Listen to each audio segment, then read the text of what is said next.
Here we are live at the 360 Vegas studios with this edition of School Police Talk. We have Lieutenant Campbell here. Being in Las Vegas, being that, like, you know, this bottom picture right here is a school next to a 6-lane roadway. Mm-hmm. You know what I mean? Like, it's not like, oh, the kid has to, the child has to go out from the school and, like, you know, run across 6 football fields before they get to a roadway. No, they walk out and all of a sudden it's like it's right there. And so we just want to do everything that we possibly can to protect the children and the young adults that are going to these schools, because, you know, in the middle picture, I look at these little kids. I mean, they're little kids. Like, you know, they don't as much as they might think or say that they have the mindset of an adult, they don't. Mm-mm. And so the last thing they're worried about is, you know, they want the ball that's running across the road. They're not thinking that there might be something there. And so I appreciate the Clark County School District Police, because I know how hard you work.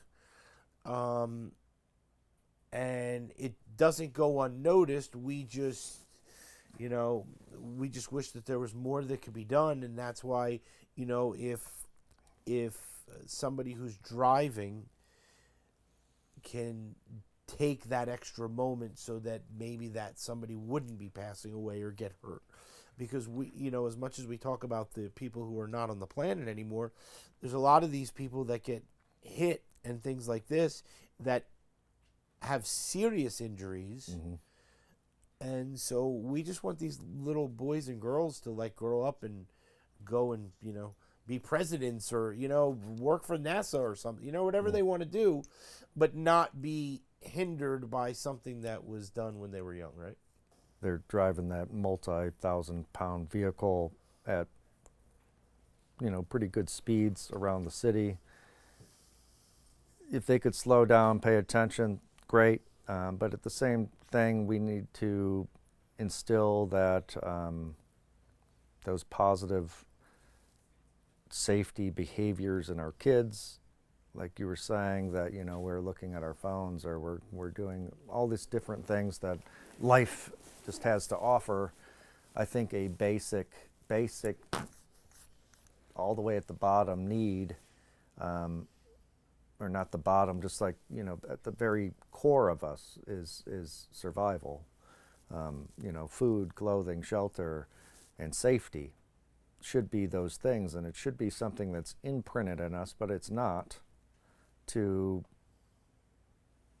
look both ways or to look out for our own safety. We tend to rely on the crosswalks and the crossing guards and the flashing lights and the speed limits. But as soon as somebody isn't following those norms, those safety norms, or they're under the influence, we can't let ourselves rely or become lax on protecting ourselves. So as parents, as adults, we need to know how to model that good behavior. We need to, as parents, get out there on the bike rides, on the walks, anywhere your kid's going, and show them what safe looks like. You can't just say, look both ways. You can't just say, don't look at your device or your phone when you're in the parking lot. You have to catch them doing it. You have to stop them while it's happening. And then you have to explain to them the consequences that could be very well death if you don't pay attention. Because, like I said earlier about, you know, you might not be at fault in the car, but it doesn't matter when you're the pedestrian or the cyclist, etc., if you have the right of way or not. If you get hit, you're either going to get hurt or you're going to die. So being right isn't always right. It's like, you need to be careful. It means so much to me that you came by. All right, so we'll say, we'll wave right here. Goodbye, okay? All right, see you later.